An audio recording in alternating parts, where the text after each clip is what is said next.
नमस्कार आज्ञा आज भिडियो आमे देखिबा जे आमरी आधार कार्ड केउ बैंक सहित लिंक अच्छी बा लिंक नहीं देखिबा।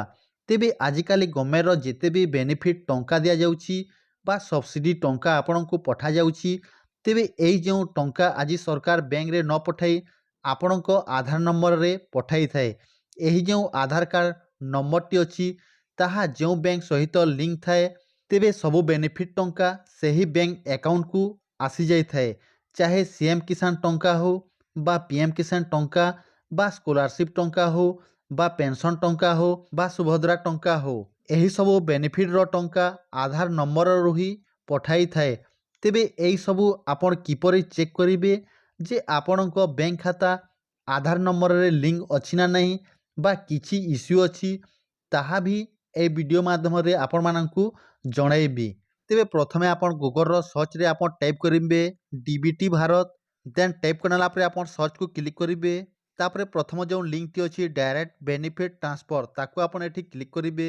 देन सेटारे क्लिक कला परे एठी डायरेक्ट बेनिफिट ट्रांसफर रो गवर्नमेंट रो जो होम पेज टी अछि ताहा ए भली इंटरफेस ओपन हे कि आसी जिवो। गवर्नमेंट रो जेते भी स्कीम चली थाए एई पोर्टल माध्यम रे पठा जाई थाए जेमिति कि स्कॉलरशिप प्रधानमंत्री आवास योजना टंका सीएम किसान टंका पीएम किसान टंका पेंशन एहीपरी अनेक स्कीम रही जोटा कि आधार नंबर रे ही पठाई थाए जोटा कि जो बैंक सहित आधार नंबर टी लिंक थाए सही बैंक रे ही टंका एई पोर्टल माध्यम रु सेंड करि थाए।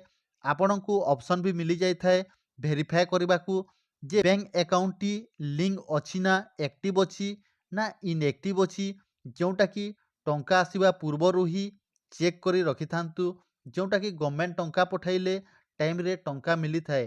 तेबे सेठिपई एठी ऑप्शन टी रही डॉक्यूमेंट्स ताहेले एहारे ऊपर आपण एठी क्लिक करिवे। देन सेठारे क्लिक कला परे आधार यूआईडीआई ऊपर एठी क्लिक करिवे। देन सेठारे ओपन कला परे ओ गोटे पेज टी एभली ओपन होकी आसी जिवो। तेबे एठी रही सिटीजन कॉर्नर ताहेरे एहारे ऊपर आपण एठी क्लिक करिवे। देन तापरे एठी सिटीजन कॉर्नर रे बहुत गुडी ऑप्शन टी शो करिवो। तेबे सही ऑप्शन रु एठी आपण क्लिक करिवे सिटीजन्स बैंक अकाउंट आधार लिंकिंग स्टेटस ताहेले एई ऑप्शन ऊपर एठी आपण क्लिक करिवे।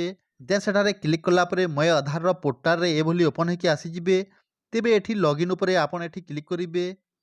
देन सेठारे क्लिक कला परे एठी आपणको एंटर आधार नंबर रे आपणको 12 डिजिट आधार नंबर टी को एठी आपण टाइप करिवे। देन एठी आधार नंबर टी टाइप कला परे एई कैप्चा कोड टी को एई खाली थिबा बॉक्स ऊपर एठी आपण टाइप करिवे।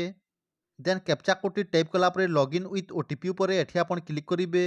देन सेठारे क्लिक कला परे आपणको आधार नंबर रे जो मोबाइल नंबर टी रजिस्ट्रेशन थिबो सेही मोबाइल नंबर रे गोटी ओटीपी आथिबो सेही ओटीपी को एठी आपण टाइप करिवे। ओटीपी टी टाइप कर देला परे लॉगिन ऊपर एठी आपण क्लिक करिवे।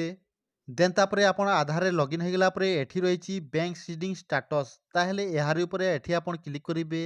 देन तापरे एठी आपणको देखंतु congratulations your Aadhaar bank mapping has been done लेखिकी एभली ओपन हेकी आसी जिवो एवं आपणको आधार नंबर 4 डिजिट नंबर टी एठी शो करूथबो एवं को बैंक टी लिंक अछि सेही बैंक रो नेम टी एठी शो करि जिवो एवं आपणको बैंक सीडी स्टेटस रे एक्टिव अछि ना इनएक्टिव अछि ताहा मध्ये एठी शो हेकी आसी जिवो। देन तापरे एठी आपणको लास्ट अपडेट डेट मध्ये एठी शो हेकी आसी जिवो। तेबे एठी आपणको आधार नंबर टी केउ बैंक सहित लिंक अछि ताहा ए वीडियो माध्यम रे आपण जानि पारिले।